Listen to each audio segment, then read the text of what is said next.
তাই এগুলো দিয়ে আমাদের ঘর বানাবো।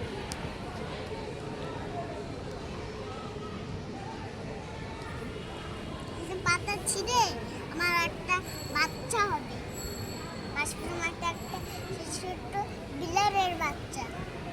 তারপরে মানুষ নিয়ে নিবে, আবার আমি পার্কে এসে তারপর আবার তাই মানুষ নিলে।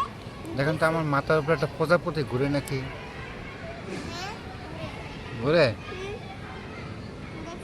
দেখছেন তোমার দেওয়া হয়ে একটা আপনি প্রজাপতি ছিল, দেখেন তো ওইটা করে আবার মারা গেছে। আবার প্রজাপতি আসছে নাকি দেখেন তো একটু হুম, না ওই যে আবার বৈশাখ কামড় দিতেছে তো মশা। মশা